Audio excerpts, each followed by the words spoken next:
학생 여러분 안녕하십니까? 자, 오늘은 화학 반응의 빠르기를 얘기하는 반응 속도를 얘기하려고 해요. 자, 반응 속도. 자, 그러면 반응이라는 것은 무엇이냐면 바로 이제 화학 변화가 일어나는 것을 반응이라고 우리는 얘기를 하게 됩니다. 자, 그러면 자, 한번 봐볼까요? 자, 반응 속도. 자,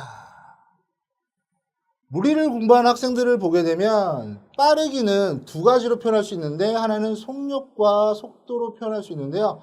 왜 하필이면 속도일까요? 왜 속도일까? 자, 이것은 어떠한 방향성이 있기 때문입니다. 방향성. 자, 방향성이라는 소리는 이런 반응물에서 어떤 생성물로 가는 형태, 어떤 특정한 방향을 가지고 있다. 그래서 이것을 반응 속도라고 얘기를 합니다. 자, 그런데 우리가 이제 반응 속도를 보게 되면 우리가 더 구체적으로 계속 디테일하게 할 텐데 오늘 이 시간에는 이 반응에 필요한 조건, 그 다음에 이러한 빠르기를 영향을 주는 요인에 대해서 공부를 하도록 하겠습니다. 자, 그러면 반응이 필요한 조건을 보게 되면요. 자, 이거 굉장히 중요합니다. 반응이 필요한 조건. 자, 첫 번째, 바로 이제 유효 충돌이 있어야 된다. 유효 충돌. 자, 어렵죠? 자, 충돌이 있어야 되는데, 바로 이제 필요한 충돌, 반응에 필요한 충돌이 있어야 된다. 이것을 우리는 유효 충돌이라고 얘기합니다. 아, 이거 좀, 이거 방송상이니까 좀 야한 얘기를 좀 할 수도 없고, 그렇지만 야한 얘기 좀 해줄게. 얘들아, 엄마랑 아빠가 이렇게 있어. 자, 여러분들은 엄마와 아빠의 생성물이잖아. 근데 이제 엄마와 아빠가 그냥 만나지 않으면 니네들이 생성이 됐을까? 그건 잘 모르겠어. 그래서 항상 만나야 돼. 무슨 작업을 하기 위해서 항상 만나야 돼. 이것을 유효 충돌이라고 얘기를 합니다. 그래서 이 그림을 갖다 보게 되면요. 자, 반응 물질들이 이게 격렬하게 이렇게 딱 만나가지고 어떠한 생성물이 나오는 것을 우리는 유효 충돌이라고 얘기합니다. 그러면 반응에 필요 없이 그냥 만나는 경우도 있잖아. 이것은 비유효 충돌이라고 우리는 얘기를 하죠. 자, 그 다음에 또 하나 조건이 있습니다. 자, 어떤 조건이냐면 자, 활성화 에너지가 필요하다. 자, 활성화 에너지라는 소리는요.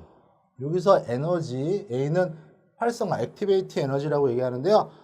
반응할 때 에너지, 그냥 가만히 있는 게 아니라 에너지가 필요하다. 자, 이 에너지는요. 최소의 에너지야. 최소의 에너지. 그러니까 어느 정도 최소의 에너지가 필요해야지 바로 반응이 진행될 수가 있다. 자, 그래서 그림 관계를 통해서 우리가 한번 살펴보겠습니다. 자, 여기 보게 되면 반응 물질이 이렇게 있고, 자, 생성 물질이 이렇게 일로 넘어가야 되는데, 자, 이쪽으로 슉 이렇게 넘어갑니다. 그래서 여기 이제 최소한의 이렇게 언덕이 이렇게 있을 거 아니야? 자, 이 언덕을 우리는 뭐라고 그런다? 활성화 에너지라고 얘기를 합니다. 자, 그 다음에 이제 조금 이따가도 하겠지만, 촉매라는 애가 있는데, 이 촉매라는 애는 이 활성화 에너지를 갖다가 막 어떻게 돼? 막 낮춰. 이렇게 낮추기도 합니다. 그러면 촉매가 작용이 되면 바로 이제 반응 속도가 어떻게 되겠어? 빨라지겠죠. 그래서 자, 여기서 이제 촉매라는 것도 나왔으니까 하나 정리를 하면요. 촉매라는 것은 뭐냐면 자신은 변하지 않고 자기는 변하지 않습니다. 자기는 불변하는데 반응할 때 도움을 주는 것을 뭐라고 한다? 촉매라고 얘기를 합니다. 촉매. 자, 그러면 자, 정리 한번 해봅시다. 반응에 필요한 조건 두 가지가 있는데 뭐다? 첫 번째 하나는 유효 충돌이다. 그 다음에 두 번째는 어느 정도 최소한의 에너지가 필요하다. 이게 바로 이제 활성화 에너지. 자, 그러면 이러한 반응 속도, 빠르기를 영향을 주는 요인들이 있습니다. 그것을 하나하나 정리를 해보도록 하겠습니다. 자, 반응 속도에 영향을 주는 요인. 자, 첫 번째, 방금 했던 촉매. 근데 선생님이 특별히 정촉매라고 얘기를 했네요. 정촉매. 자, 정촉매라는 것은 이런 활성화 에너지를 낮추는 역할을 합니다. 그렇기 때문에 아까 에너지 언덕이 좀 낮아졌죠. 그러니까 쭉 돌아가는 것보다 빨리 갈 수가 있겠지. 그러니까 반응 속도를 빠르게 진행할 수가 있겠고요.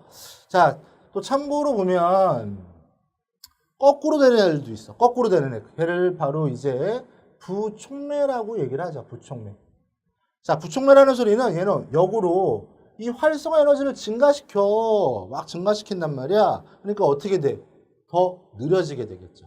자, 그러면 정촉매에 대해서만 보면요. 정촉매를 갖다 막 넣을수록 바로 이제 반응 속도는 어떻게 된다? 활성화 에너지가 낮춰져가지고 반응 속도가 빨라진다. 자, 그래서 방금 얘기했던 것처럼 자, 촉매가 있을 때랑 없을 때 확연히 구별이 되죠? 이렇게 가는데 이렇게 간다. 됐습니까?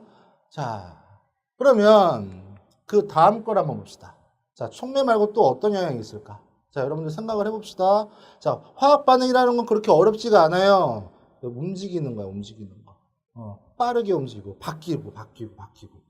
자, 그럼 영향을 주는 거 뭐가 있겠습니까? 자, 온도가 있겠죠. 자, 우리가 음식물이 변하는 것도 어떻게 보면 화학 반응이라고 볼 수 있겠죠. 그러면 자, 여름철에 음식물이 금방 맛이 갈까, 상할까? 아니면 겨울철이 금방 상할까? 여름철이죠. 왜 그럴까요? 자, 온도가 증가되면 반응 속도가 빨라지니까. 자, 온도가 증가되면 반응 속도는 빨라진다. 자, 그럼 여기에서 우리가 이제 이런 그림을 선생님이 하나 그려드릴게요.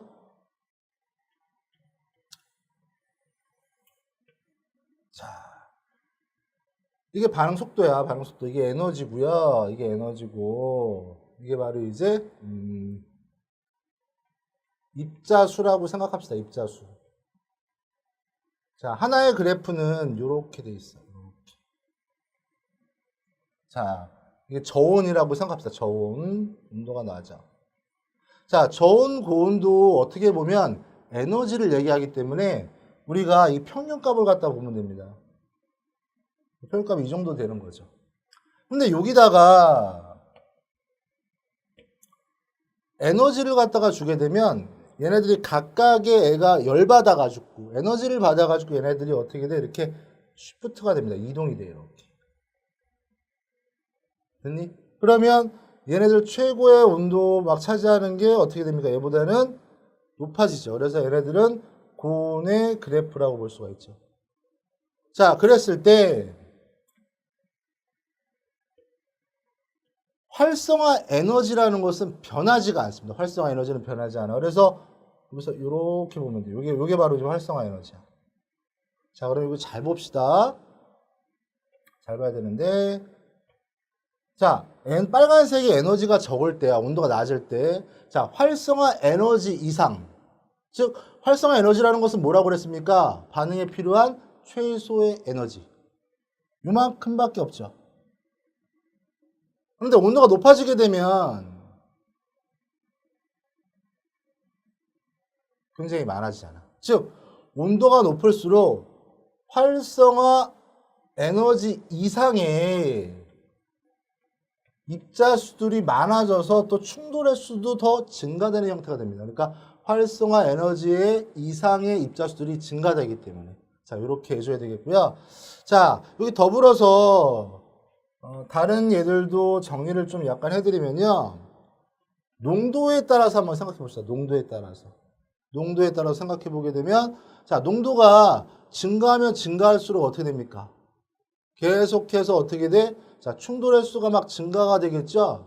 그렇기 때문에 반응 속도가 빨라지게 되겠고요. 농도가 증가할수록 반응 속도 빨라지고. 그 다음에 또 우리가 또 한번 생각을 해봅시다. 또 어떤 경우가 있나? 바로 이제 표면적도 있겠죠. 표면적. 자, 표면적이라는 것은 뭐냐면, 자, 예를 들어서 지금 여기 이렇게 돼 있고, 자, 얘네들이 이제 충돌을 해. 그러면 얘네들이 여기에서 반응이 되는데, 얘네들을 갖다 부셨어. 부셔. 이렇게 부셨어. 그러면 닿는 면들이 훨씬 더 어떻게 됩니까? 훨씬 더 많아지겠죠. 그래서 표면적이 증가하면 증가할수록 반응 속도는 빨라지게 된다. 자, 되겠습니까? 자, 그러면 우리가 한번 정리를 한번 해봅시다. 반응 속도에 영향을 주는 거 뭐가 있었죠? 제일 중요한 거 촉매. 자, 촉매가 왜 중요하다고 얘기하냐면 이러한 활성화 에너지에 영향을 주는 것은 촉매밖에 없어. 그래서 촉매. 자, 촉매에서 정촉매를 주게 되면 활성화 에너지를 감소시키니까 반응 속도가 빨라진다. 자, 그 다음에 또 하나 온도가 있겠죠. 온도를 주게 되면 활성화 에너지 이상의 입자수들이 증가되니까 반응 속도가 빨라진다. 자, 그 다음에 방금 했던 농도가 증가하면 증가할수록 반응 속도가 어떻게 된다? 빨라지게 되겠죠. 왜 빨라져? 자, 충돌의 수가 증가되니까. 그 다음에 표면적도 마찬가지로 어떻게 됩니다? 표면적이 증가하면 증가할수록 반응 속도는 빨라지게 된다. 왜? 부닥치는 다 충돌의 수 같은 경우가 더 증가되니까. 자, 그러면 압력은 어떨까요? 압력. 자, 압력도 한번 생각을 해볼까요? 압력. 자, 요런 데 이렇게 있어. 자, 피스톤이 이렇게 있습니다. 피스톤이야. 꾹 눌렀어. 압력은 지금 어디가 더 큰 거니? 이게 더 큰 거죠. 자, 그러면 여기 지금 입자가 예를 들어서 여기 한두 이렇게 있다. 여기는 되게 많아지겠지. 그러니까 압력이 클수록 또 마찬가지로 어떻게 된다? 충돌의 수가 증가되니까 반응 속도는 빨라지게 된다. 됐습니까? 자, 특히 여러분들이 여기에서는 우리 주변에 여기에 관련된 예 같은 경우도 좀 기억을 해둬야 돼요. 자, 온도에 대한 예 뭐가 있었어? 음식물이 상하는 거. 자, 그 다음에 부촉매도 한번 생각해볼까? 부촉매를 넣으면 반응 속도 어떻게 됩니까? 느려지죠. 느려진다고 그랬잖아. 그럼 부촉매 예. 이런 걸 잘 애들이 몰라요. 학생들이. 자, 부촉매는 방부제가 대표적인 부촉매입니다. 자, 그러니까 방부제를 넣은 빵 같은 경우는 어떻게 돼? 유통기간이 길죠? 그러니까 반응 속도를 느리게 만드는 거야. 자, 그 다음에 농도. 자, 농도 같은 경우는 어떻게 됩니까? 농도 이제 꺼져가는 불씨를 직기병에 산소가 모아있는 직기병 안에 샥 넣으면 어떻게 돼? 꺼져가는 불씨조차도 다시 활활 타오르게 되죠. 이런 것도 바로 농도에 관한 영향이고. 자, 표면적 한번 생각해 봅시다. 표면적. 자, 표면적은 생물과 연결해서도 이제 볼 수가 있는데, 우리가 아가미 같은 거, 아가미 뭔지 아니? 아가미 산소 이렇게 어류 같은 거, 이제 폐 같은 거 표면적으로 갖다가 이제 어떻게 돼? 굉장히 크단 말이야. 그게 바로 이제 접촉하는 산소와 빨리 반응을 하기 위해서 이런 것들. 됐습니까? 자, 그래서 여러분들이 여기에 맞게 여러분들이 이유, 원인, 그 다음에 예, 요거 정리를 갖다 해두시면 되겠고요. 자, 우리 다음 시간에 또 만나서 열심히 과학 공부를 하도록 하겠습니다. 여러분들 안녕.